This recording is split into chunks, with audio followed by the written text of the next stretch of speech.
in my phone.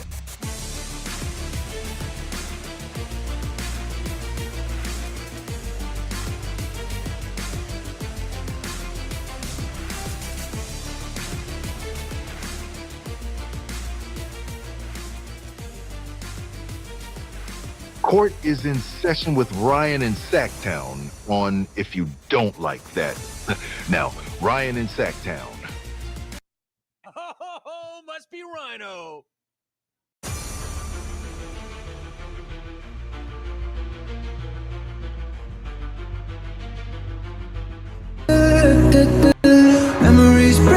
Memories bring back your. The power of Kobe White. That's all I'm going to say, Tristan. The power of Kobe White.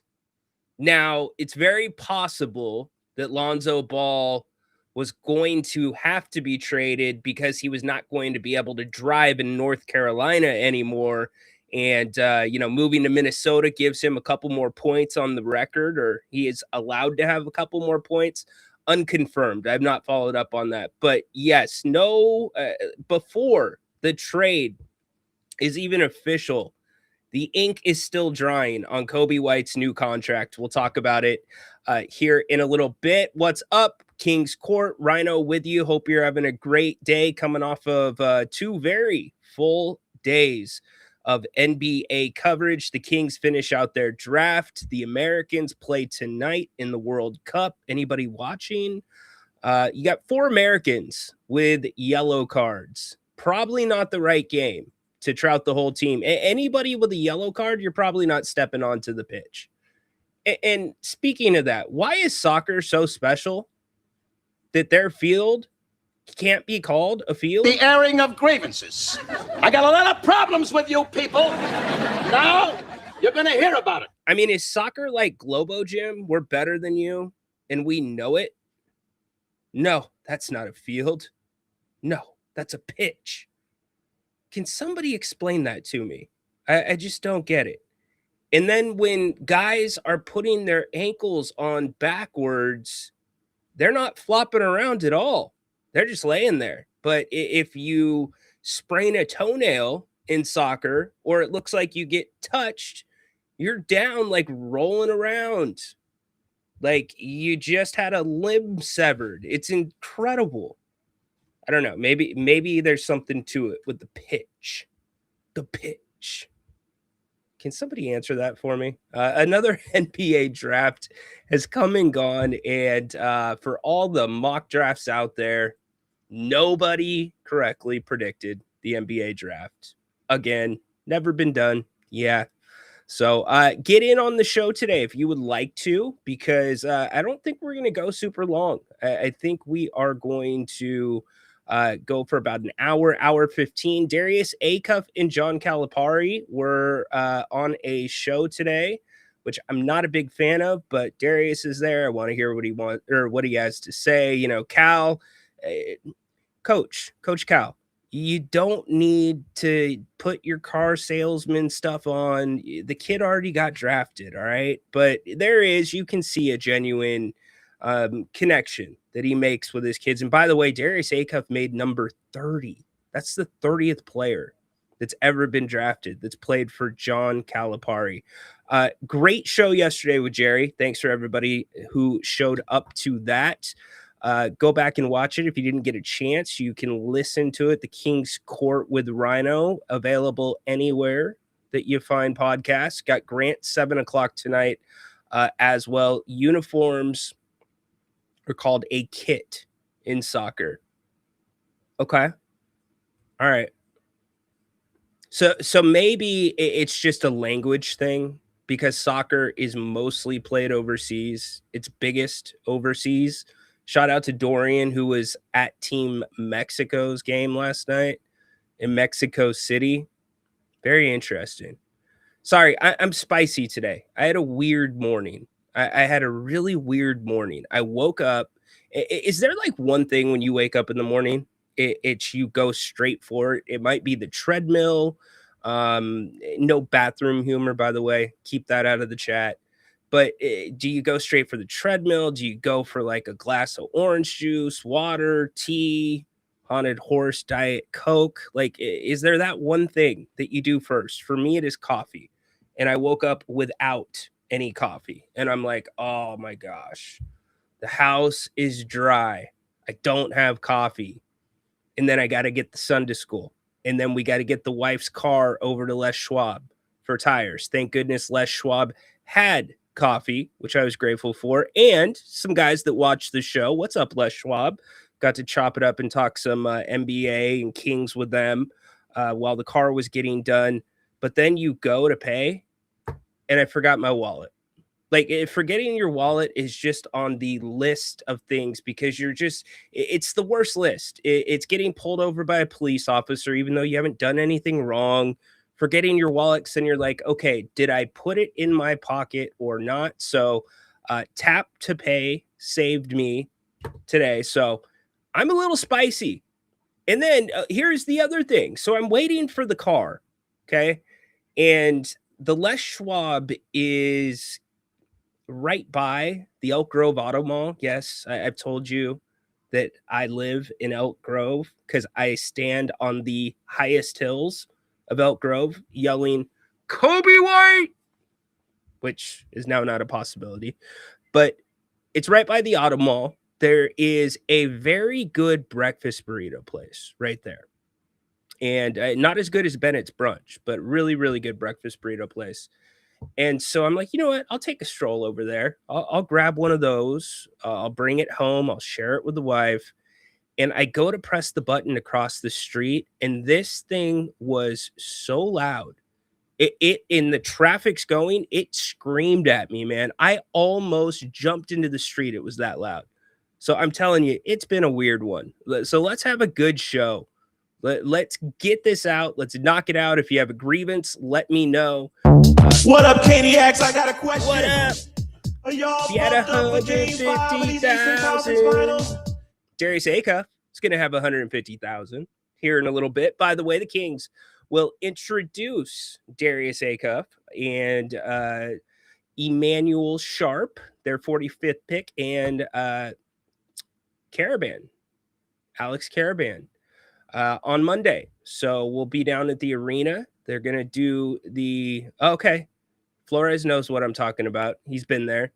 So yeah, we're going to be there Monday to see. But yeah, if you didn't see, we'll talk about Emmanuel Sharp here in a second. It's funny just because like his stature and his size reminds you of Devin Carter. The first thing that I'm getting hit with is this the end of Devin Carter? And it's like, have you not watched the last 2 seasons? Specifically the last season of Devin Carter. And it's not really on Devin Carter because he's gotten sporadic playing time at best, but his time in Sacramento has been done. I think it was pretty clear when he was the last guy on the bench when the Kings were completely out of contention and Doug was still not playing him. So we'll talk about Sharp. Yeah, horse goes Diet Coke in the morning. Wait, you drink the real Coke? Oh, okay. That debate. I have heard that debate before. No Hornets, just the damn thing, the lights or, the crosswalk thing. It wasn't like, please wait to cross. It was screaming at me. He did live in Elk Grove. That's right. What are you back to drinking? You are. All right, there you go. He's back at it. Icebox, the term from the 17th century British sports where organizers would literally pitch stakes and ropes into the ground to mark out the boundaries. That's stupid. I'm sorry. That happens on every field. Anyways. Why does it have to be the damn pitch? Just call it the soccer field, man. I don't get it. You guys hit it off the top. LaMelo Ball is a Minnesota Timberwolf. So, when we've been talking about during the draft process, lead guard versus point guard, The Timberwolves are now getting a lead guard in LaMelo Ball. You can almost say that Anthony Edwards kind of that guy, because the Timberwolves got negative value, because that's what it takes to dump salary in the NBA now. It's either a second round pick or taking back negative value for Julius Randle. They tried to make a late run at Giannis, and it did not work out. I don't mind this pairing. I think it works better than the Randall pairing to a degree. I think that the Timberwolves are already freaky athletic. I don't think Randall really fit that build to a degree. And the offense was clunky. This looks to be a very up and exciting team, like getting up and down the court. Now, again, it's make or miss. Some nights LaMelo is magic, and some nights he can't throw a pea in the Pacific. But the Charlotte freaking Hornets, yes, the Charlotte Hornets decided to go with Kobe White over LaMelo Ball, the true point guard. So I don't have to ask Scott Perry the question, because he never had the chance to pursue Charlotte. And I don't have to recreate the NSYNC video. But how about that? That is a bold freaking move, and I love it. It is the right move. If Charlotte thinks that they can take the next step and be contenders, or at least make the playoffs in the East, that's the type of guard that you have to play with. And Kobe White has been spectacular throughout his time in Chicago. He was great in the play-ins for Charlotte. That's a big deal for him. His previous deal was 2 years, $14 million. So that's what it was. It was a clear choice. And it's also a very big reminder with the NBA today that teams will not wait around for 3 years, 4 years to see if something works. You had your 2-year trial with Julius Randle. You can't stick with it. You just can't do it anymore, which makes me think about De'Aaron Fox. I was not one that overreacted, that said, trade him away now. But will the Spurs, and we're going to talk about the Spurs, Portland, and Tiago Splitter briefly here on this show as well, because I heard Tiago do an interview this morning on a show that I never listened to from a host that I despise. And he said something that is just so fundamental and just breaks my heart for you Portland Trailblazer fans now that he is in Chicago. But it's a good reminder, too, about coaching. He was asked a question, being from the Greg Popovich coaching tree. What's the one thing that you've taken away from Greg Popovich? And it was just a stern reminder about, basketball can get very complicated, but sometimes when it comes to coaching, and more than coaching, managing the players and managing the personalities, sometimes you just got to start right and make sure you knock out the basics. So I found it very, very interesting. So Kobe White will be the point guard in Charlotte. Love it for Charlotte. I wanted Kobe for a long time. I know y'all wanted Kobe for a long time too, if you've been watching this show. But good for him, man. He got paid. He is now the feature guard in Charlotte, running that team as a true point guard. That is Emmanuel Sharp. He was the Kings' 45th pick. The Kings decided to not go with length. I don't have a problem with it. I looked at what was available, and I looked at who they worked out. And I think it's a good pick. It's a decent pick, another guard, which we think there's a big log jam at that guard position. But in reality, as the roster sits right now, there's not. When we look at who's going to be probably moving on, guy from Houston can shoot the 3-ball well, has got a good body, second round pick, which means, you're not going to get a Max Ryno with every second round pick, but certainly with a team like the Kings, he's going to have an opportunity to come to camp and compete. So looking forward to see what he will bring, and he'll certainly be a part of what the Kings do this summer. And here's the other thing that I talked about yesterday. I said 3 of 4 of Scott Perry's first round picks or draft picks since being here in Sacramento have played 4 more years in college, guess what? He was a senior at Houston. And Houston is a place where it is mandatory to play defense. He shot the 3 ball at a 37.2% rate. All Big 12 first team, all defensive team selection this last year as a senior, 6'3", 208. So I get why people are looking at him and Devin Carter, but very different players, I would say, even though physically they look somewhat similar. So what do you think about the Kings draft? You like it? You love it? You want some more of it? I think the Kings have done pretty good on paper. Scott Perry on paper has knocked it out of the park again. And don't come up in here and say, Ryno, you're a hypocrite because you wanted Kingston Flemings. I did want Kingston Flemings because I did not think Darius Acuff was going to be on the board. I made that super clear. And conversely, given the pick, I give Scott Perry credit. If both were available, he was going to go Acuff. And why I give him credit is because he said he's going to take the best available player, regardless of the position. And by their accounts and the national media, talking heads like myself, many feel Acuff was the best guard in the draft. So good job by Scott Perry. Like I said, I don't know why I keep giving this show run, because they put players on this show that just should not be part of the show because they embarrass themselves. But nonetheless, John Calipari and Darius Acuff Jr. appeared briefly today on Run It Back, part of the FanDuel network, which includes Boogie Cousins, Michelle Beadle, and a few others. But all right, here is John Cal and Darius Acuff. I said, well, okay, this is going to work. He's working and going to be with an owner that absolutely wants him. Scotty coached his dad. I mean, he's going to be looked after as he grows, because part of this is going to be growth. But I got to tell you one thing, folks.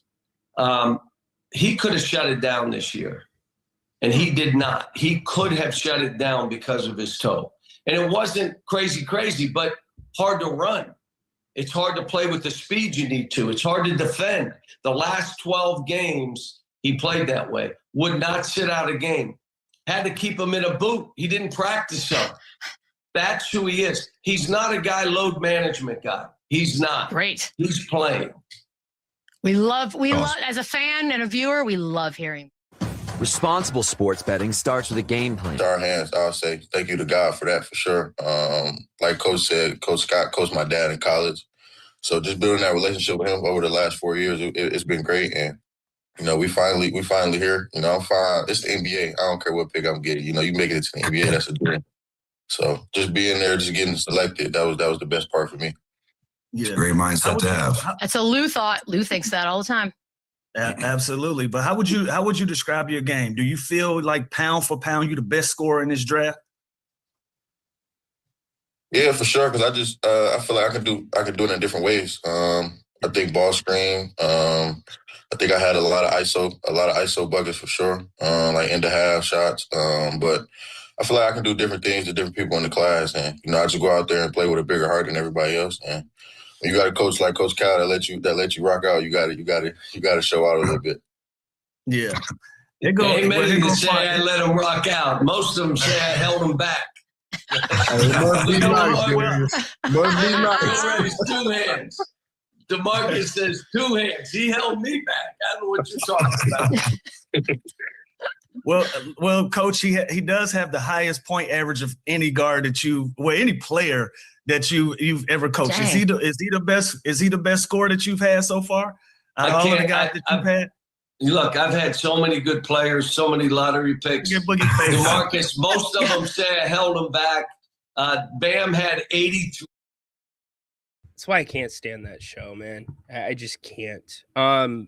Darius Acuff, look, draft night, there's a lot going on. And you're being pulled a million ways. When we had the opportunity to chat with him via Zoom, very direct, very, I would not say,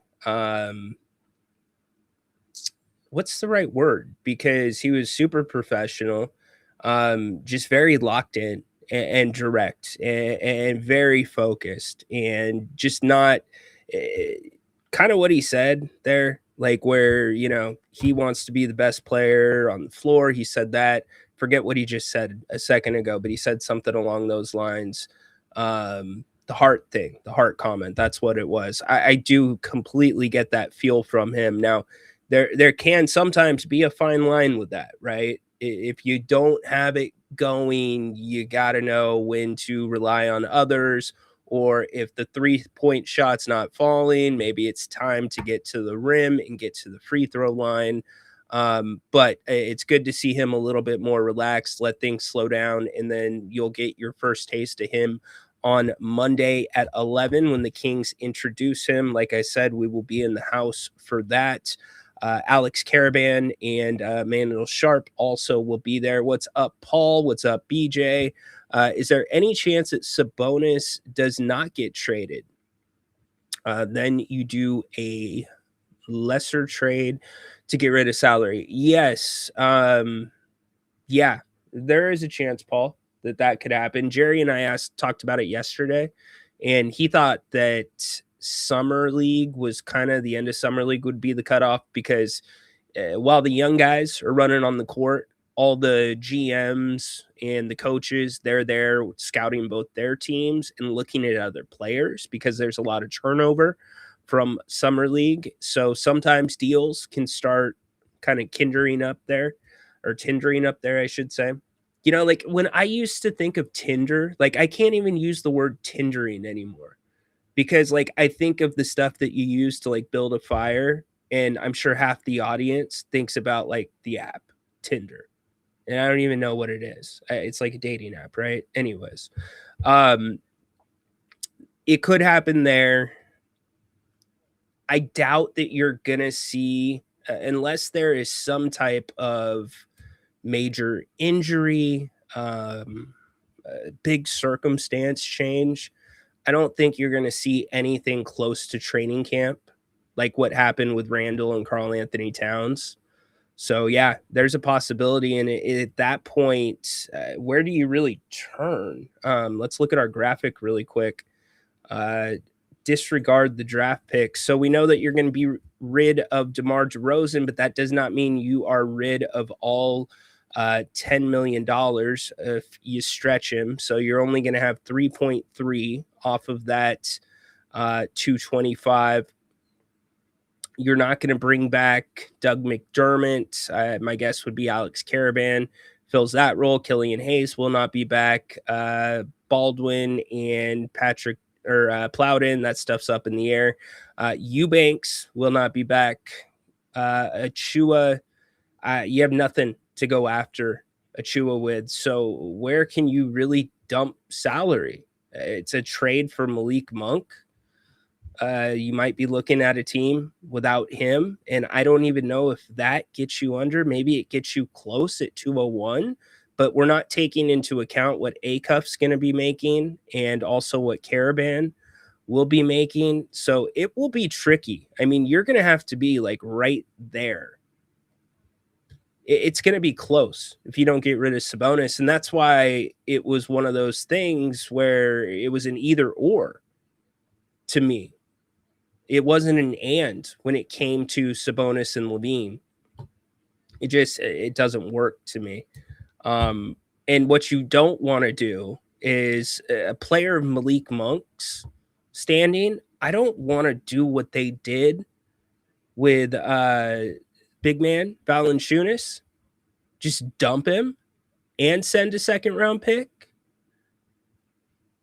That's not what a Monk trade should be. Now, I'm not saying Monk is on the same level as Sabonis or, quite frankly, Zach LaVine. I've got to throw in there. He's not on that level, but I would hate to see you do a salary dump with Malik Monk, but you can't be over that tax. You just can't do it. And here's the other crappy part too, is your hands are tied with free agency. Like forget about free agency unless you are going to be making a trade.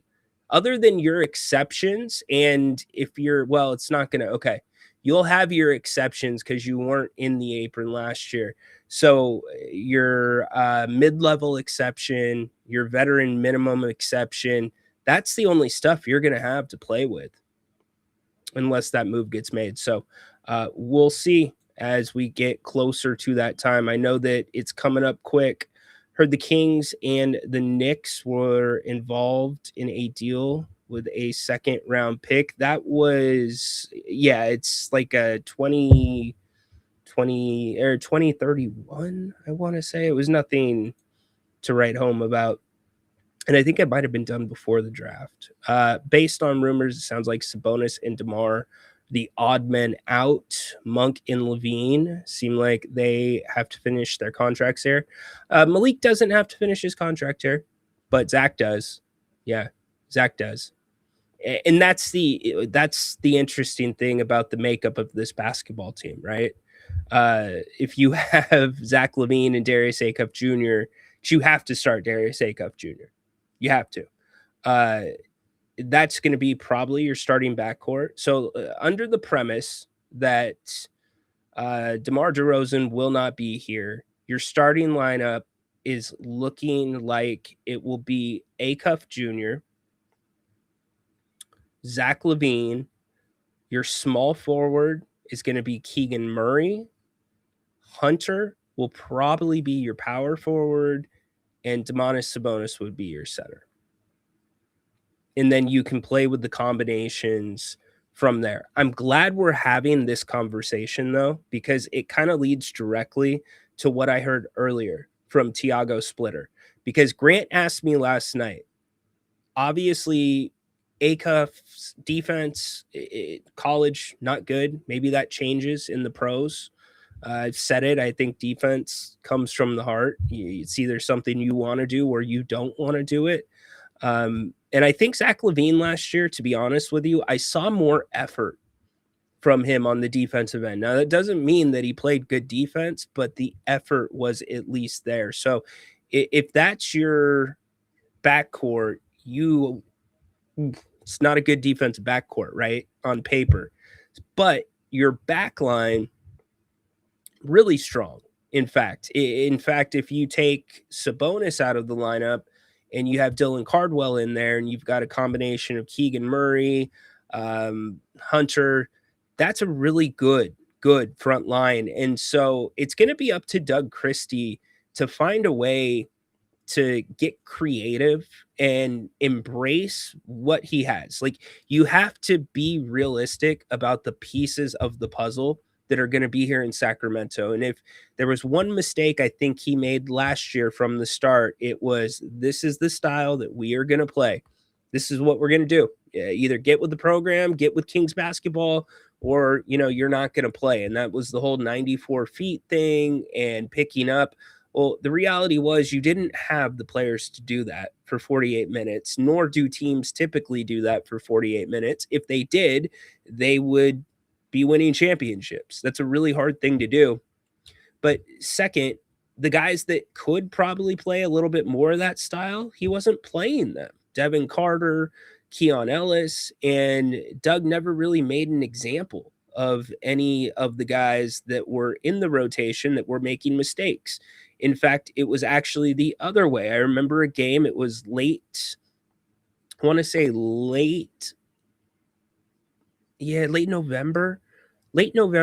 early December. Keon Ellis came in and he just had a really bad run. It was a bad 4 or 5 minutes. He made a mistake on offense. He made a couple of mistakes defensively, and Doug didn't play him for like 2 or 3 games after that. And it's like, you're going to make an example out of that guy?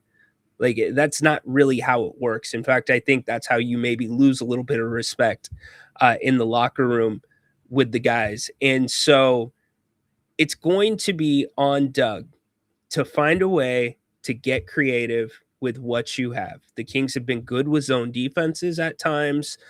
Does not mean that you're going to run zone all the time, but I think the secret sauce for the Kings is going to be switching up coverages. Kenny Atkinson last season talked, I was in his press conference, and he talked about meeting players halfway and embracing their strengths. Like, that's part of the business. You can't just be rigid. If you want to succeed, you've got to look at just really the black and white, the good and the bad in each player.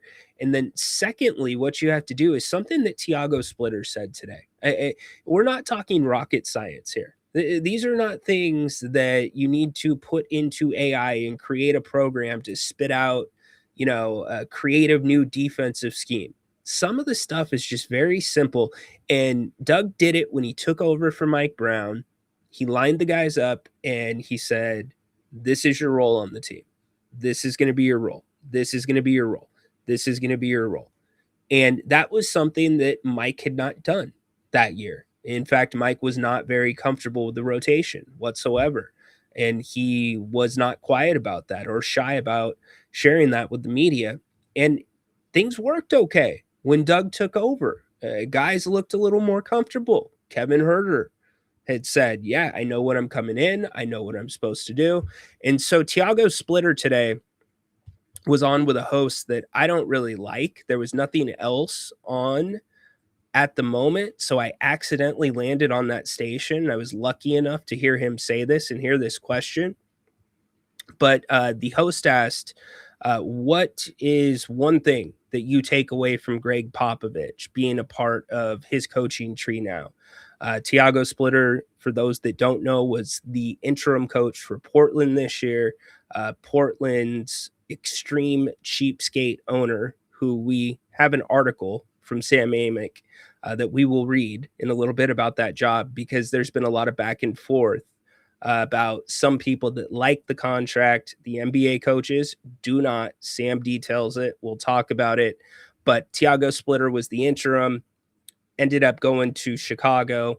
And here was how he answered the question. And I think this 100% applies when the Kings walk into training camp day one this season. Yeah, that's one word, that is honesty. We all know this. Pop doesn't sugarcoat anything. And I think you got to be honest with the player. You got to tell them what they can do, what they cannot do. And that's how you create a culture, and everybody has a role in the team, and you have a vision, and you fight every night. But honesty, it's an important thing,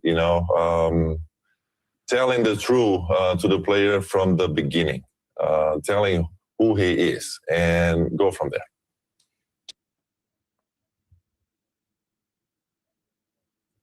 Pretty simple. I'm not sitting here and trying to say that Doug Christie was dishonest with the players last season. It's not what I'm saying, but I think that's where you need to start. Until further notice, until you have played your way into a different role, this is going to be your role. This is where you stand on this team. I think that is super, super important, along with getting creative and being realistic about your defensive liabilities. So super refreshing, by the way, super refreshing. I just look at situations last year with the Kings, and the time that Keon all of a sudden was not playing, and then the time that Malik was not playing, and then Domas coming back from injury. And it was standard operating procedure to leave the guys on the bench or bring them off the bench when they returned from injury, if they had been in the starting lineup for one game. That was what happened with Keegan Murray. I believe that's what happened with Zach LaVine. But then you got to Domas, and it was 2 games, and it turned into 3 games. And so I don't know that communication was the best. And Malik really put this perfectly. I think he painted a very good picture for us. Yet Doug talked to him. He told him, but he didn't maybe have a full conversation, a reason why. This is what we're thinking. Just, hey, you're probably not going to play tonight. Okay. And then that goes on for 6 games or whatever. You know what I mean? I don't think it was 6 games, but you get my point. I think you just lay it out flat to these guys. And one thing that you don't do either is you don't say, hey, Darius, in front of the team, you're going to be one of the leaders of the team. That's something, even though it's kind of assumed, that's something that you have to, you got to make them earn. You got to make them earn. So, what did I do? Forgive me. Okay. Finchy, what's going on, man? Something happened with John Finch? John, you good, brother? Let's see. Dude. Holy crap, man. Back surgery, dude. I hope you're feeling well. Good luck on your recovery, Johnny. Be thinking of you, dude. We'll keep you around. Make sure you got plenty of red meat in the fridge. You gotta keep your diet up, man. You can't change it now that you had surgery. Asparagus and red meat, my man. But we'll be thinking of you, dude. Back surgeries, man. Not usually good stuff, man. Not great stuff.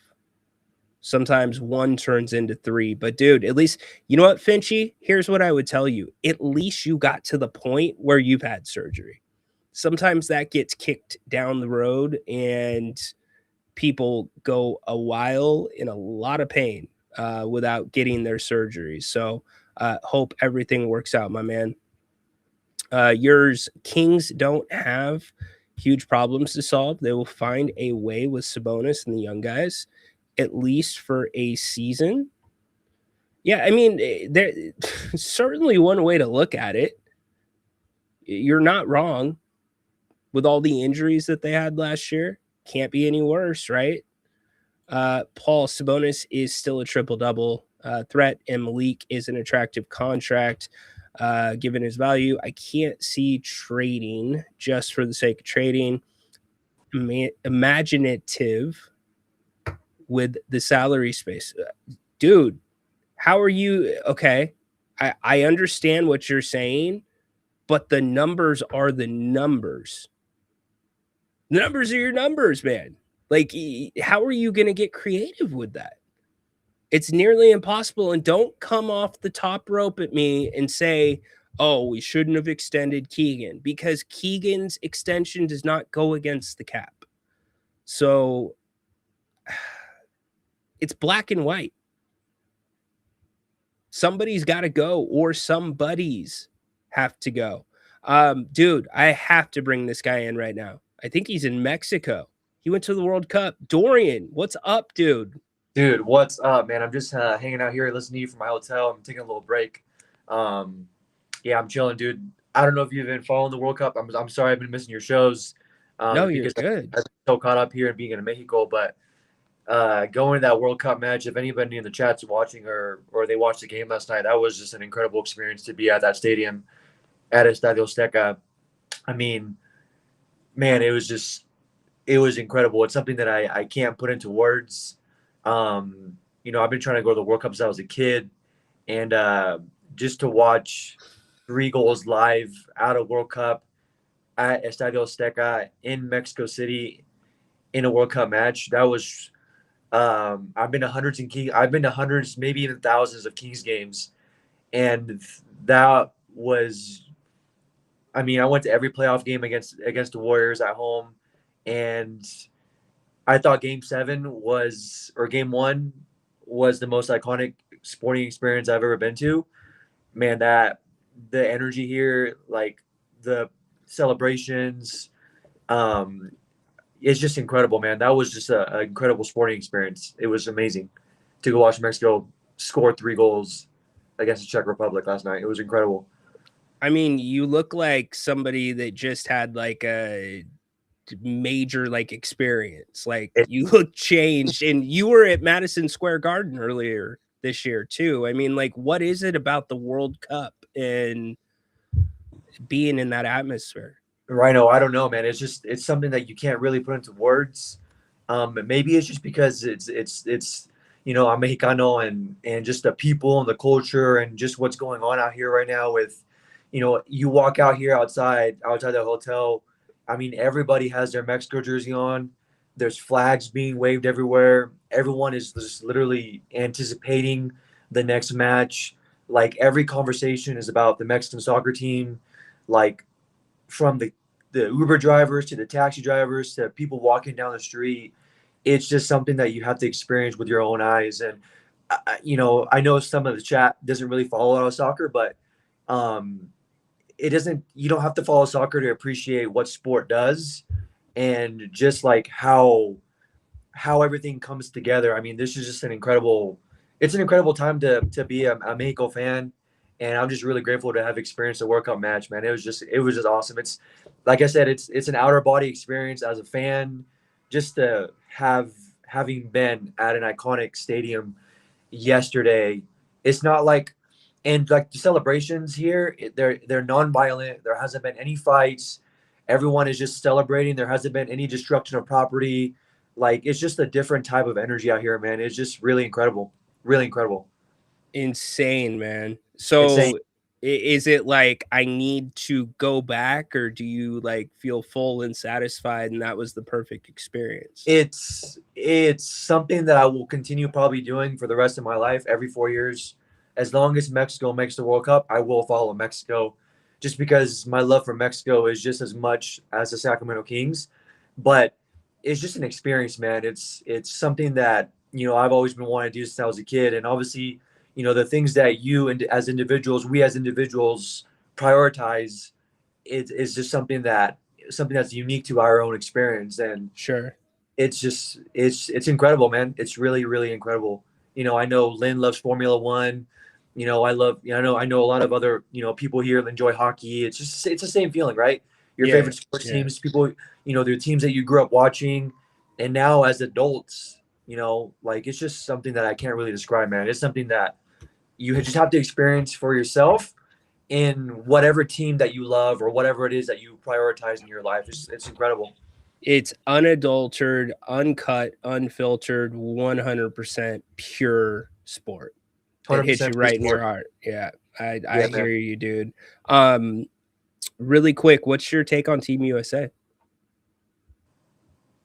I think they have one of the easiest paths to getting into the round of 16, Elite 8, but I will always root for Mexico over USA. Yeah, but do you think they can? Everybody here is like, oh, they can win the World Cup. Soccer better than me. No, I don't think so. I don't think so. But they do have one of the easiest paths to get into the Final Four and Elite 8, in my opinion. Okay. Yeah, Sweet. But I think there's just a lot of FOMO going on right now with soccer, just because it's like there's not really sports going on besides the World Cup, and obviously, you have baseball going on, but the other main sports, basketball and football, are done, right? Yeah, you know what? I'm gonna meet you in the middle there, because there's been, I've heard a couple of people, Frank Isola was talking about it. There was a goalie who made a mistake in one of the games, and he had 50,000 followers on X, and by the end of the night, he had 18 million. Like, you're referring to Capo Verde, the Capo Verde's goalkeeper. Yeah, like the world is like really paying attention. And I do feel like a lot of people in the States are paying attention as well. Yeah, totally, for sure. And I think that's also just because the USA is obviously in the World Cup and they've had success their first 2 games. And obviously they play tonight. So we'll see. But yeah, man, it's just, if you're not watching the World Cup, I mean, and you don't appreciate soccer like I do, or like some other community members, obviously there's not a lot of offense but it's just a beautiful game, man. It's you got to respect talent and just how soccer is such an art. Yeah, it's just incredible, man. I can't really describe it right now. It's crazy, bro. Dude, I love it, man. When you come back? I'm supposed to come back on Saturday. I've met a lot of friends here already, and I'm trying to pull a John and rent a bike and somehow get into the stadium, possibly. Oh shit! I'm not sure though. I don't think it's the best financial decision, even though I'm like really blessed and I can afford it. but I'm still young enough to continue doing these things as I get older. So I think I'm going to come back on Saturday, man, and just really kind of really appreciate the experience that I went through yesterday. As much as I want to keep following Mexico for as long as they keep winning, I think it's probably best financially me to just kind of hang out and just keep saving and keep investing, and then there'll be more opportunities in the future, 100%, dude. Find some good local grub, some cerveza, and have fun, buddy. Be safe. For sure, brother. I've had a couple of tequila shots. Shout out to Darius Acuff. I haven't really been following as much just because, Mexico has been like, the team I've been really following, but I'm really glad that the Kings got who they wanted.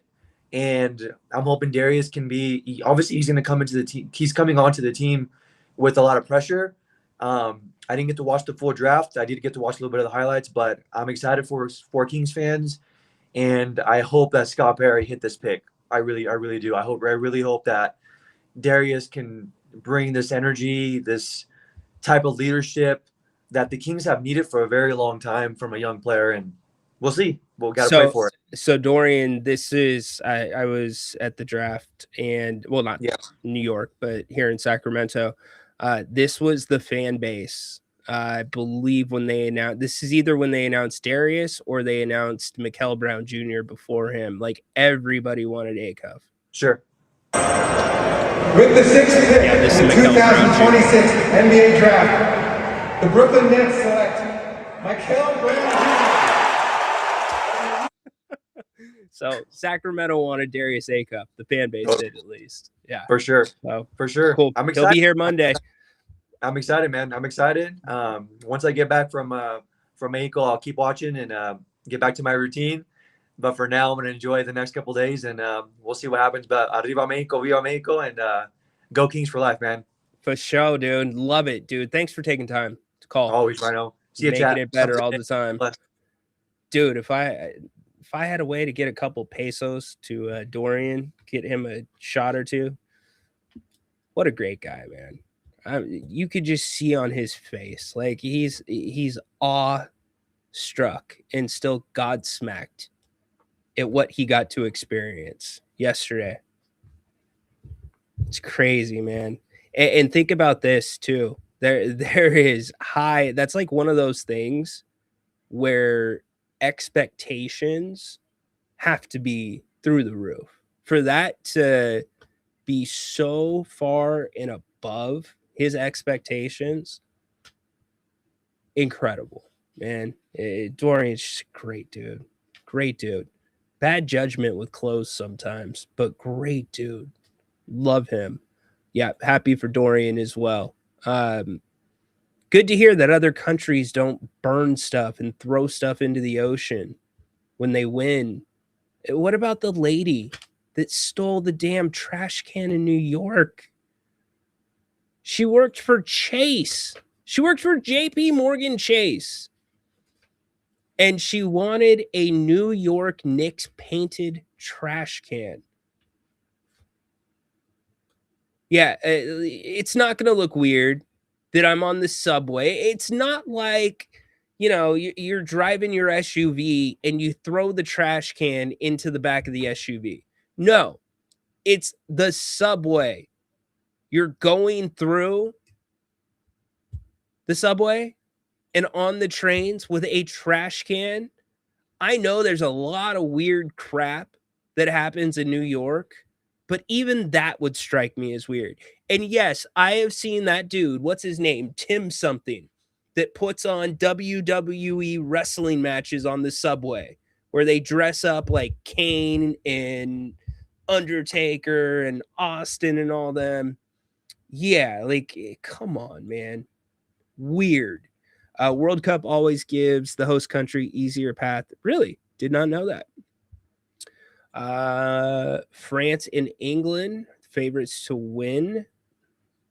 England has not had an easy time, the way I believe it. I did not catch any of the match yesterday with Mexico. I am going to watch a little bit tonight with You Are Welcome, John. Ryno, which Kings players are considered the core players? Acuff, Keegan, who else? The core is the young players. The young players with a sprinkling of vets. Like, this is not a situation, in my opinion, where you're putting 4 vets and a young player together. You're not even putting 3 vets and 2 young guys together. It's quite the opposite. You're going young with a vet here, a vet there, maybe 2 at the most. And things can change, the team can change, but you have to assume Acuff is going to be part of the core of this team. You have to assume Malik Monk's always going to be there, whether he's on the court or not. He is so important to the balance in that locker room. And kind of holding guys accountable, and to a degree holding the coaching staff accountable. When guys don't want to speak up about certain things, then Malik will sometimes do that for the team. So he's going to be part of it. But like, if we're talking on the floor, it's going to be Acuff. It's going to be Sabonis if he's here. It is going to be Ryno. I've got to say Cardwell, because he does something that nobody else on the team right now can do with the rim protection, which really kind of doesn't negate, but it gives you a little bit more of a pass when you have poor perimeter defense. You've seen that with Victor Wembanyama, obviously. Now, Cardwell is not Wemby by any means, but he is a handful. And there's some stuff that Cardwell can do that other guys can't do. And it's not like a skill you can teach. Jerry and I have talked about both his explosion off the court and his ability to stay vertical and land exactly where he jumped from instead of going forward and back. So those guys, if you had to ask me for, like, and this is under the assumption that Domantas Sabonis will be here, if you had to ask me one guy that you think would be in the core that's not going to be in the core, I'm going to say Zach LaVine. That's probably the way that I lean there. Let's go back to the phones. I do want to get to the Portland article, is where Sam Amick's article about the Portland coach's contract, Micah Nori, and a couple other things before we dismiss. But first, let's hit up Mac. What's up, Mac? Hey, how are you? Doing good, man. How you doing? I'm doing all right. Look, I wanted to look. I've already said this to you personally. You know basketball a lot better than me, so I really wanted to get your take on this. Yeah. So, the last couple games, I think, between Phoenix and Indiana, and I'm talking about WNBA. I know that there's been a lot of controversy going on, and a lot of people have said that there was a lot of physicality towards Caitlin Clark. Last night, there was, I mean, she got choked, and the league, they did a 1-game suspension. But I'm just, and then also, the league came out with their 30th anniversary promotion and left Caitlin Clark out, but had other colleagues of her age, such as an Angel Reese, right? I understand she makes, she's a popular player too. I just don't understand, like last night, they didn't call the foul when Caitlin Clark gets choked, and it took the WNBA the next day to go to a flagrant 2. They even reviewed it. I don't. Why doesn't she get any type of respect? Because you would think someone who's a cash cow, like, for example, I know Adam Silver would protect players that bring in money. You know what I mean? Define protect. So you know how I can't remember the specific incident. Oh, I do. In December, LeBron James, he put hands on an official. It Right. wasn't like he punched him or anything, but we knew that Christmas Day was coming. Caitlin Clark is, I think, comparable to LeBron James, where if she isn't the most favorite player or popular player of the league, she's top 5 at least. Can we at least agree to that? Why isn't she getting? Go ahead. She's not the LeBron in terms of play, but in terms of, like, face of the league player that, like, if you had to ask somebody, name a player that plays in the WNBA right now, most people would probably say Caitlin Clark.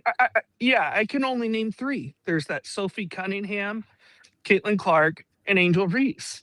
And that's my point is you can't have they can't allow the physicality because she's not as big as the other girls. You're gonna wear her out, and I don't understand the lack of wanting to publicize her. Can you help me on that? No, I can't because if it doesn't make sense, it's the WNBA, and if it does make sense, it's not the WNBA. Everything they've done is backwards, Right. From the back and forth with the commissioner. I think they have completely mishandled how they advertise, how they monetize their stars. There is an inflated this league who has never turned a profit. Think about that for a second, Matt. The WNBA has never made a profit.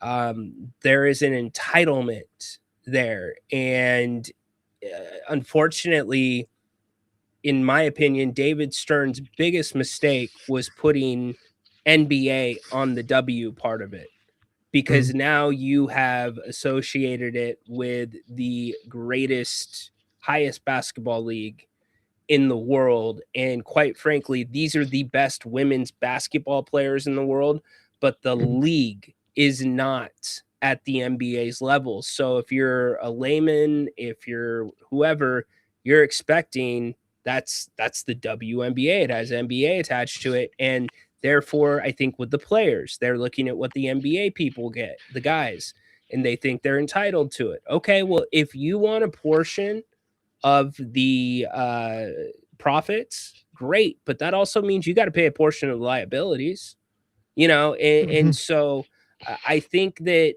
you have, at least from my perspective, with people that I have talked to that either watch it or don't watch it, they feel like they are a bunch of spoiled little brats. And I don't think that that's fair, because I think there are some extremely good role models in that league. Sabrina Ionescu is one of them. And unfortunately, because of the Caitlin Clark phenomenon and players honing in on her, what's happening with her is no different than what would happen with LeBron. Went through it coming into the league, guys going at him. Darius Acuff's going to go through it this year. Like, it's no different, but it's being treated differently, and that's what sucks. And now players know that if you want to make a statement, go after Caitlin Clark, because you're going to show up on SportsCenter, and the commissioner is probably not going to do anything.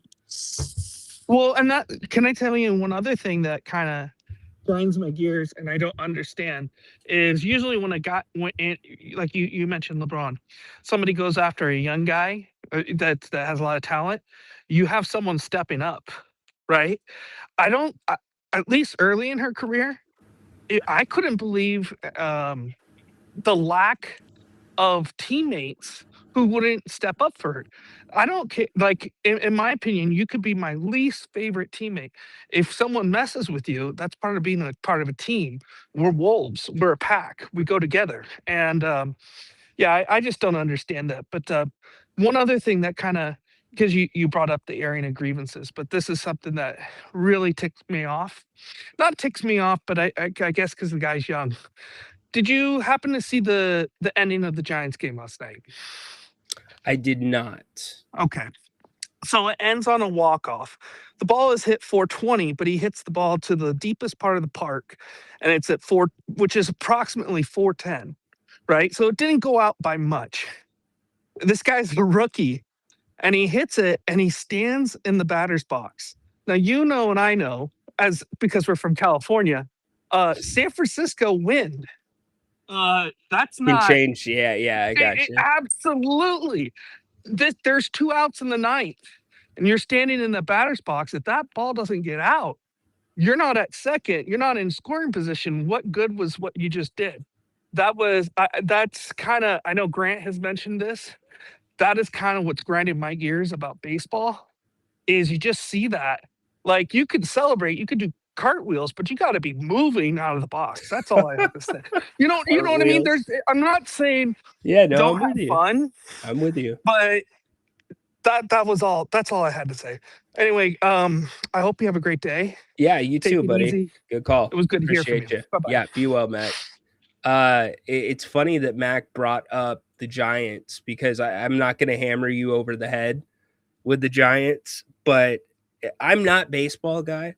I understand the little things that you're not supposed to do and the things that can turn into problems. But Rafael Devers is getting killed for not wanting to come off the field. Isn't that the type of teammate that you want? Did he break a baseball golden rule? No, coach, leave me on the field. Okay, yeah, I get he's not the fastest. I get that he is having his worst season since his first season in MLB. But like, why is he having to talk to the general manager and be sat down because he's wanting to stay on the field? Can somebody please explain that to me? What, because you're telling the coach no? We've never seen that before in football. Travis Kelce, Andy Reid. We've never seen that before in basketball. Oh, wait, we see it almost every night. No, coach, I'm good.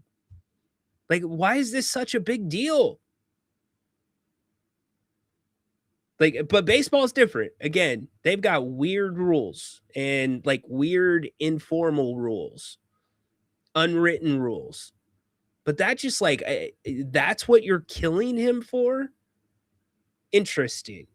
And the poor guy that's getting sent in to run for him is like, oh, coach, what do I do? Do I come off? Do I don't go off? So I think Mac's going to come back on and give me that answer. But first, Kazi, what's up, dude?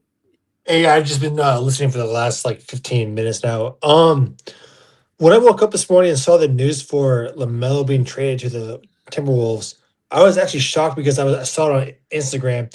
And when I first saw it, I was like, wait, no, this is fake. This is AI. This is someone just like a fanboy, making this shit up. But then I saw it was like from a reputable source. I was like, no way. That's crazy. I can see it from the Timberwolves side, but like from the Hornets, what are they doing? What are you talking about? You know what they're doing. They're turning the keys over to Kobe freaking White, bro. No, I'm saying like, and here's the thing. I actually really like Kobe White. Like, I think he is a starter in this league. But I'm just saying is like, they would rather have Kobe White as their like future point guard. Yes. It's exactly what they're saying. They want a more traditional offense. Who was making the big shots for them in the play-in? Was it Lonzo Ball or was it Kobe White? It was Kobe White. Do you think he's going to be an all-star this year? Do I think he's going to be an all-star? First off, I went full screen on my computer because I'm trying to figure out what your candle is. Midnight. Yeah, we're getting closer. Midnight Plum Cities. Blue Cities. Citrus. Yeah, okay. yeah, Midnight Blue Citrus. All right. Is he going to be an all-star? Maybe. Yeah, he's got a better chance of being an all-star in the East than he does the West. Yeah, I could see him flirting with an all-star because I know they traded for him at the deadline, and I know he did very well. Was that just like enough? Like that little blip plus the play-in games?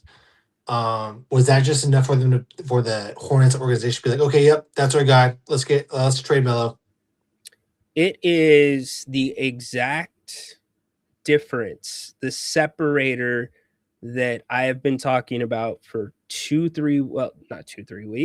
weeks between Darius Acuff Jr. and Kingston Flemings. And I'm not trying to say that Acuff is going to be Lonzo and that Kingston is going to be Kobe White. But what I'm saying is that is the difference in the games at the same position. Lonzo Ball is LaMelo Ball is a lead guard playing the point guard position. Kobe White is playing the the point guard position as a point guard, a floor general. And with the basketball IQ and the type of players they have now, you also notice that they went double big. They drafted another big guy. Hannes Steinberg? Yeah. Adam Silver couldn't even get the name out. He's like, Steinberg. Anyways, he didn't know what to do and he just spat it out. I wish I could find that video somewhere. But yeah, no, they're gonna go double bigs, more traditional pick and roll, and Kobe White's gonna be all over that. They saw what Kobe did in Chicago. He's the man. Right. Ryan, I'm curious. When you heard Mikhail Brown come off the board at 6, what was your reaction? Because I was like, whoa, like how do the Nets not take Acuff? Because I'm telling you right now, if I was a diehard Nets fan, I'd be pissed. I'd be pissed off right now because there's so much uncertainty with Mikhail Brown. What was your reaction? Not surprised at all. Is there, like, help me understand this. I'm just confused of why they would take Brown. Because they're not playing the short-term game. They're playing a little bit of a long-term game. And Jordi Fernandez definitely would rather have a more traditional type point guard than a lead guard. And Brooklyn has seen that story before with Kyrie Irving, and that's just not the style of basketball that Jordi Fernandez wants to play. And then if you go back to the Clippers and you say, well, why didn't the Clippers take Acuff? Well, you have Darius Garland playing that. Oh yeah, that makes sense. That makes you know what I mean? And you can keep exactly. going down and understand why Darius Acuff was still available at 7. So it really was a preference. It was a choice. And I wonder, because if you saw that, I'm sure you saw that clip where they interviewed Acuff and they said, which players are you most looking forward to playing with? And Acuff said Sabonis. Could that help move the needle to keep Sabonis at all, or what? Probably not, to be honest with you, because I mean, look, I don't think the Kings are in a rush to get rid of Sabonis, but the Kings are in a rush to get under the luxury tax, and there's only a couple of ways to do it. I was part of the Zoom that we had with Darius, and yeah, that was interesting. And then I asked him, I actually asked him about Max and Dylan, but yeah. Oh no, there's a lot of like noise out there on like IG and Twitter about fans excited for him to play with those two, especially Cardwell, because of the lob threat. Yeah, I mean, I am more looking at the pick and roll because Max has such soft hands and he's got great hands actually. And that's definitely something that the Kings have lacked in recent years at the point guard position. I mean, yeah, they've had Bogdan and now Malik Monk, but like at that point guard position, to someone to throw lobs, you know, they've kind of lacked it because Fox really wasn't like that.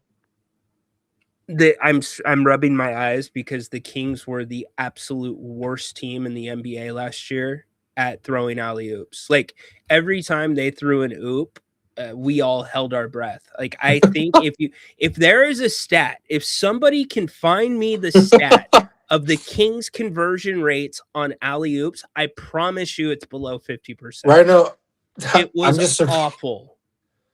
I'm surprised nobody in the fans got hit in the head with the ball like an old grandma, you know, with their cane. And you know what it spoke to? Actually, it spoke to the lack of athleticism that was on the team more than anything, because in the NBA, you throw the ball anywhere near that square, and the guys usually get it. And I mean, some of these passes were just, oh my God. It looked like middle schoolers at times throwing alley-oops to each other that can barely touch the net. You know what I mean? Like it was just really weird. So, all right, Kaz, appreciate you, brother. Thanks. Be well. All right, back to Mac. He's going to give me the explanation on Rafael Devers and why it was a bad thing that the guy didn't want to come off the field. Like, I don't understand that. That's a guy that I want. What's up, Mac? Hey, it's the situation. So first of all, Logan Webb, who is your best player on the team, right? Your ace star pitcher. The Giants have not given them any run support the whole year. He pitched 8 or 9 innings, gave up 2. It was a 2-1 game. So of course you want him off the hook for the loss. So there's 2 outs. Rafi's already nursing a leg injury. So what they're gonna tell him is they're gonna run it back. There's a strategy to make sure the pitcher gets a win within the win. Is that what you're telling me? No. So if they tie the game, he gets a no decision instead of a loss in his stats. Okay. So there's 2 outs. It's the 9th inning. So before Rafi's going to come up to bat, because he's also nursing a leg injury, you're going to say to him, hey, if you get on base, we're going to pinch run for you because we need to get Steele second base. So now we're in scoring position. And so you have guys on the team who are there just for that situation. I get that. So essentially the sub had kind of been made before he even comes up to bat. Right. So that's kind of like coming out of the huddle and saying, and your coach running an inbound play, and you just say, forget it. And so there were 2 outs. Rafi's not going to steal a base. It's going to now take 2 base hits if you keep Rafi in, then other than 1, if you stole a base and then 1 base hit. And it's the 9th inning. And also what made it so stupid is once the manager makes the sign to the umpire, you're already out. You're out of the game. Tony Vitello had already made the announcement to the umpire. So he's waving off the guy when he's already out of the game. I love it. But it was selfish as a teammate too. That's what makes it a really bad thing because they were fighting like heck to get their ace off the hook for the loss. And that wasn't a good look. It's strategically Tony Vitello made the right move. And Rafael Devers it was kind of seen as selfish. It wasn't, if that makes sense. If this was the 4th inning, Ryan, if this was the 5th inning, the 6th inning, sure. But it was the 9th inning, you're down 1 and there's 2 outs. So you have to get second. Plus he's got a bad leg. Okay, I get that. It's a scenario where you had to steal a base. You had to. And so they had to kind of pull him, if that makes sense. I get it.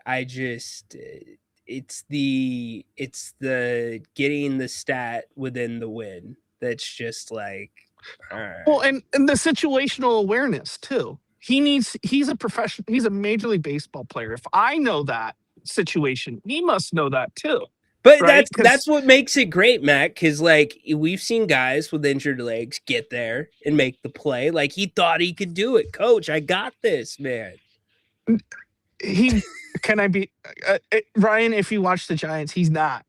He's one of those guys. I know. He's like one of my favorite players, JT Snow, but he was great, but slow as molasses. I know. Rafi just wasn't. It was a bad look. I have to, like, honestly, and also it's a bad look on Tony because I'm gonna tell you what. There were already been reports that the veterans in the clubhouse don't respect the manager. And that was the ultimate disrespect of the manager. And I can tell you, if a more seasoned, let's just say a veteran manager, let's say Dusty Baker was there, that would have never have happened. And he would have chewed Rafi out right then and there. So that's kind of another thing where we've already been hearing reports that they're taking advantage and have no respect for their coach. And that just kind of just did it right out in the open too. So that's kind of a bad look too, because if that makes sense. Yeah, no, I hear you. Because that's like, because you got to think of Tony Vitello as the Doug Christie. If he had a guy like a Greg Popovich, he wouldn't be acting like that because he'd be gone.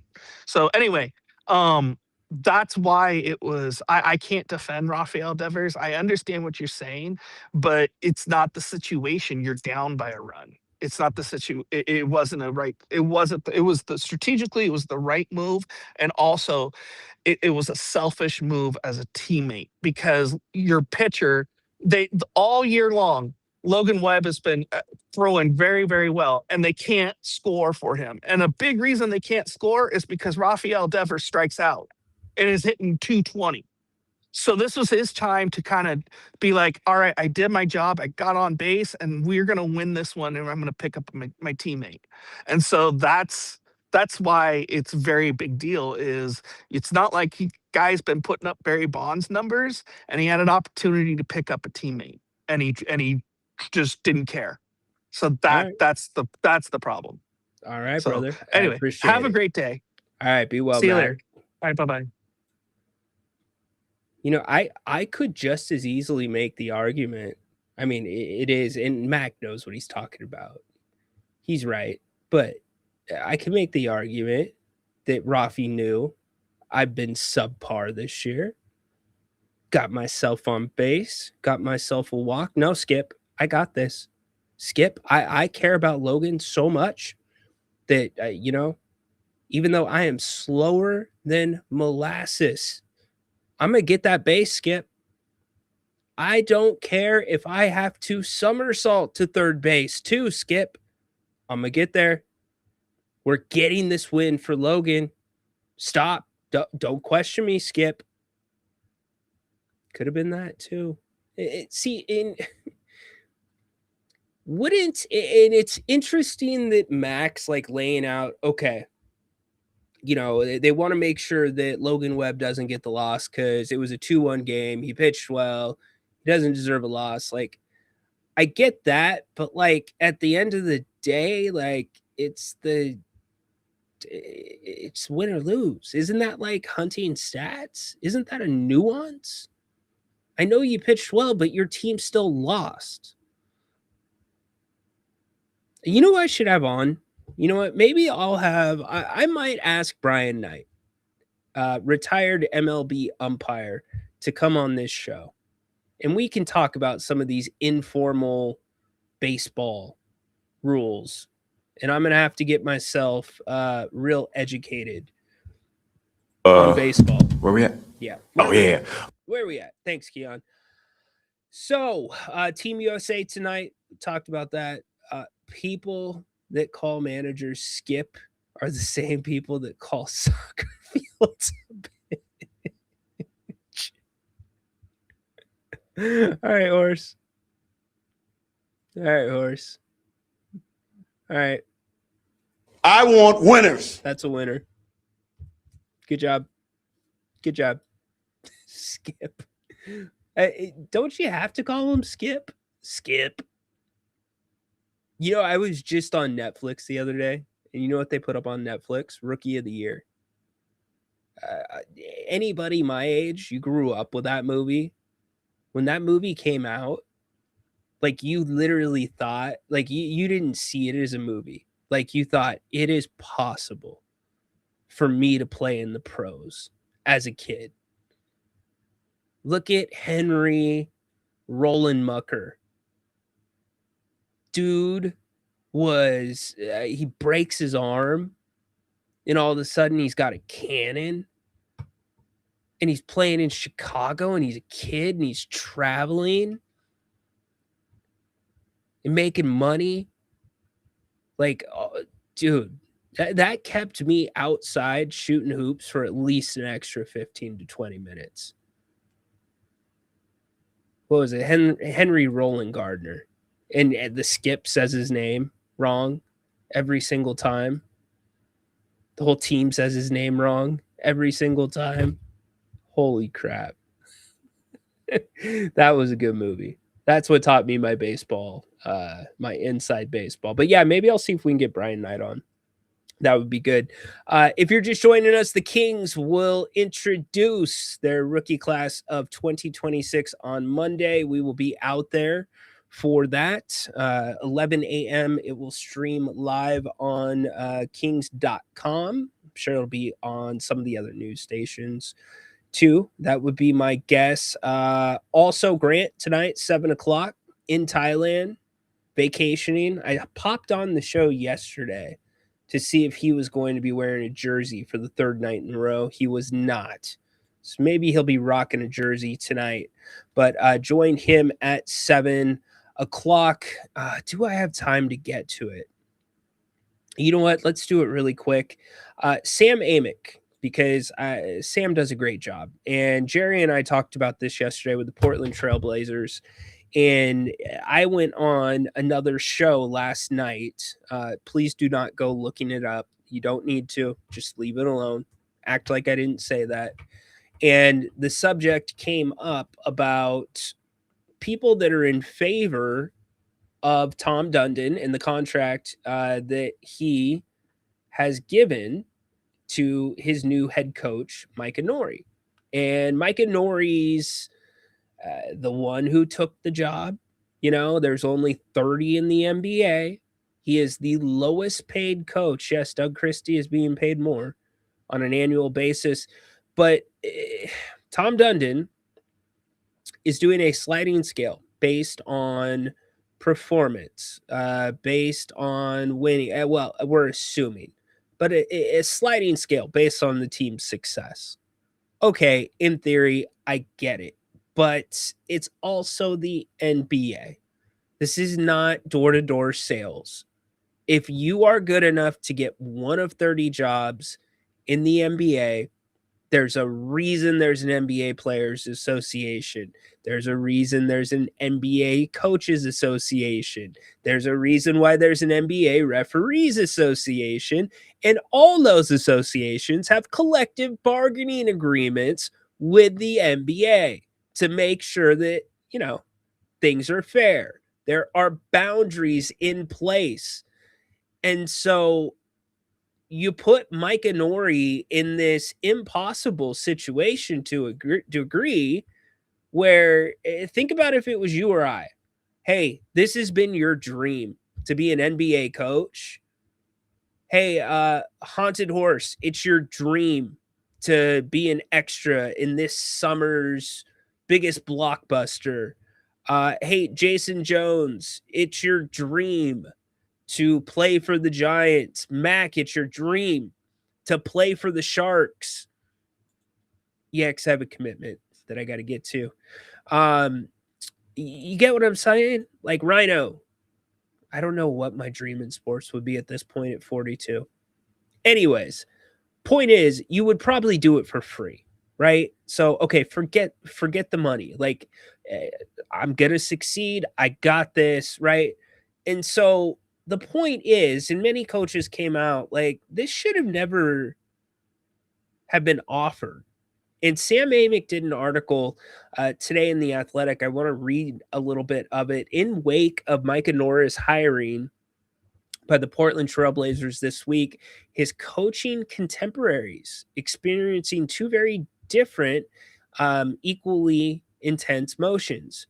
For starters, as three coaches shared with The Athletic on Wednesday, they're feeling joy for the man himself, as a 52-year-old Nori is a widely respected and beloved coach who has paid his dues as an assistant with 5 teams since 2009 and has long deserved a shot at the top job. But then, upon pondering a deal structure that runs counter to industry standards, those same coaches felt anger towards the Trailblazers organization and its new owner, Tom Dundon, for greenlighting a decision that many in the industry see as dangerously disrespectful. As The Athletic first reported, Nori's 3-year deal includes just one guaranteed season of employment, followed by back-to-back team options, and in essence makes him a lame duck coach upon arrival. And as 3 coaches who spoke with The Athletic a day later made clear, that sort of unconventional structure undermines a coach like Nori's chances of succeeding and should have no place in the NBA. Quote, he shouldn't have been in that position to make a decision like that because of all of the work that the coaches before us have put in. End quote. JB Bickerstaff, the Pistons head coach, who is the president of the National Basketball Coaches Association. So Jerry said that the association needed to speak up, and there you go. He's speaking up. Told The Athletic this past Wednesday, quote, "You're trying to set a precedent that devalues the job of what coaches have done to help grow the NBA and these teams into billion-dollar businesses. That's a serious concern for us as coaches." Why am I bringing it up? Doug Christie is in this article. The finances are merely one part of the discussion, as a league source say Nori's pay is at the bottom end of the league's range. Sacramento Kings head coach Doug Christie is known to be the lowest paid head coach at approximately $2 million a season, while Golden State Steve Kerr is the highest paid at $17.5 million. What's more, league sources say that the deal includes incentives tied to team performance. And that's the problem that I keep, and I'm editorializing this here, that's the problem that I keep going back to. Nori could do a great job coaching the guys and putting them in all the right spots, but they still need to perform. Like, you can't, it's make or miss. Nori could draw up a perfect play and Damian Lillard could miss the layup. That should not go against the coach. There's certain things. How many times have we talked about a team winning and a coach having a bad game, or vice versa? A team losing and a coach having a very good game. They coached really well. They made a good adjustment. There is a standard in the industry, and I'm really glad that Sam Amick put this article out. I'm going to go back to the article. Anyone who has paid attention to Dundon's early tenure in Portland could have seen that part coming, talking about the thriftiness of Dundon.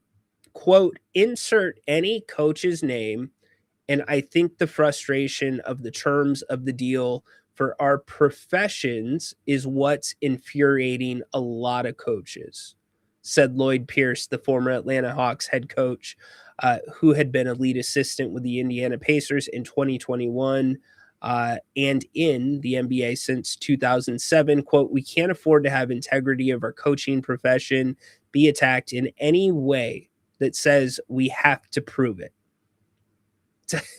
You know what? Horse hit me with this yesterday. I was joking around because I was on Horse's show. Horse was like, "Well, Chad in Portland thinks it's good."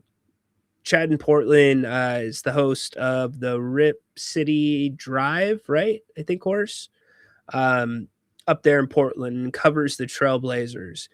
And some people see this as, well, yeah, I mean, it doesn't make sense. Like, if the coach is doing a bad job and the team's losing and you're going to fire him and still have him on the hook for $20 million. The point is, this is the NBA, the MB freaking A. If you get hired as an NBA coach, there is a standard. You have been named one of the 30 best coaches in the world, in the basketball universe. With that comes norms. This is not an acceptable norm. I think that's the point. This is a slippery slope. And I agree with some of the what Bickerstaff said. He should have never been put in that position. That contract should have never been allowed to be slid across the table to Micah Nori. Because I could tell you there's a lot of things that are dreams of mine that some people get paid to do every single day. And if you said, here's the opportunity, but there's no money, hell yeah, I'm there. Right? So, like, I get it for Nori. So, very interesting stuff there. Not cool. I'm not a fan of it. But Sam did a really good job. You can check out the rest of the article in The Athletic if you would like to. So, there's some other really good really good quotes in this. Love Sam's work. Sam does a great job covering the NBA. And yeah. Is there a contract floor then? Yeah, look, it's you know what the floor is? It's guaranteed. That's the floor. But there's like like we were talking about the Rafael Devers thing and like the things you don't do, and like I'm talking about the unwritten rules in baseball. There's also unwritten rules when it comes to this stuff, like in the NBA. Like there is a status quo that players expect, that executives expect, officials expect, and guarantee at least 2 years usually is that status quo. At least a 2-year contract for a coach, that's short. Usually they're at least 3 years.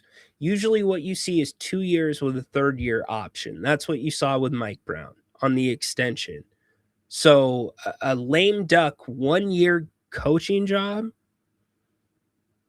right? Like what if he does a great job with that team? He could do a great job with that team, right? But theoretically, on the sliding scale, because we don't know what they are going to be sliding the scale on, is it victories? Is it points, etc.? You could do a great job, but maybe you don't hit whatever the top incentive was. Maybe you don't even hit 2 of the 3. And now Tom Dundon's like, well, you know what? Yeah, you did a really good job, but man, you didn't hit those incentives. I'm going to go find somebody else that can hit those incentives. It's not fair. That's what it is. It's not fair. Should have never been offered the contract. Is Doug Christie the coach of the Kings if they were required to pay him $5 million a year? What do you mean? Oh, if they were no. It's not. Again, I'm not talking about if you want to offer a coach there. Okay, my guess is, and I will look into this before tomorrow's show. Just like there are minimum salaries assigned to players based on tenure in the league, like with the NBA draft, if you're the number 1 pick, your pay is set, and so on and so forth as you go through the lottery.